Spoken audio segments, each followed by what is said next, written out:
Hi, I'm Cynthia. I'm an artist, and I'm here to talk about my experience as a first year animation student at the One Academy.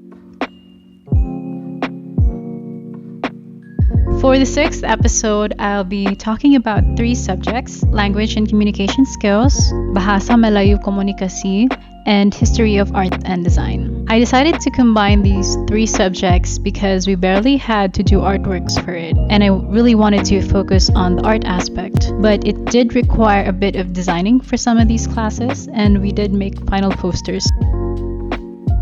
LCS for me was easy because my lecturer was very accommodating and my group mates were all responsive and cooperative. I did enjoy doing our slides for our presentation, so I didn't have an issue with it. For this class, we were taught how to present properly and speak up in front of an audience. This was our final presentation and our topic was social networking sites, focusing on advantages and disadvantages. We got an A. It's a pretty easy class. For Bahasa, Melayu, Komunikasi, our lecturer pretty much said that it's like what you teach kids in school. So we started with letters, numbers, nouns, verbs, adjectives, and made our way to sentence construction, time and money, numbers, and even listing down our daily routine. And for our finals, we had to make a tourism poster that promoted one of the states of Malaysia. And for our group, we chose Kedah. I was in charge of doing the poster, and this is what I came up with. I'm so sorry if some words don't sound right, but my lecturer did say it's already good for submission this way. My lecturer was from Kedah. She was very nice and patient with me, so I'm glad she was my lecturer. I believe I got an A as well.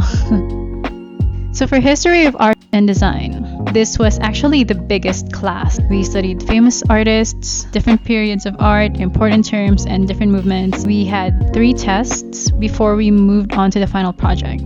And for our final project, we had to choose a famous painting or sculpture to reinvent and modernize in a way. All members had to propose one idea. For my proposal, I wanted to use this painting, it's called The Goldfinch, and turn it into a book cover of The Hunger Games. But I kind of missed the part that the painting had to be famous, so it didn't really become an option. We ended up choosing my friend's proposal, which is to use Van Gogh's Starry Night as a promotional material for Disney's Tangled. Given that Van Gogh was an artist who had a troubled life, Stella thought that it can also be related to how Rapunzel, as an artist, longs to be free from her tower.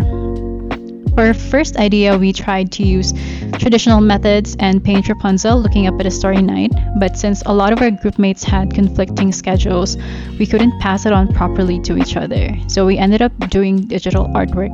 Here's how we developed the sketch. I started by blocking out the elements in the scene, then I tried to imitate Van Gogh's painting style on the mountain behind Rapunzel's tower. Then I added more details on the tower as well as Rapunzel's hair, and the last thing I touched was the starry night. Here is the progress, and this is our final artwork. I thoroughly enjoyed this because the lecturer liked it and didn't have any questions after we presented our work, and we got an A. I think that the lecturers mainly focus on seeing students engage and interact in LCS. I believe they also wanted us to really pay attention in history and especially in Bahasa Melayu because these are big classes. I felt bad when lecturers had to keep telling everyone to quiet down. The lecturers definitely made it manageable for us students, given that I think most of us wanted to focus on drawing because that was very crucial. In these 3 classes, I had to be a part of a team. The smaller teams were easier to manage. The bigger team was more difficult because the project called for a very uneven distribution of work. So some members had to do more while others had to do less. But I learned to persist and get things done. I also learned a lot about art history. I really loved history. Now that I've covered all my subjects for the first sem, I'll be doing my Year 1 Sem 1 self-review for the next episode. Stay tuned.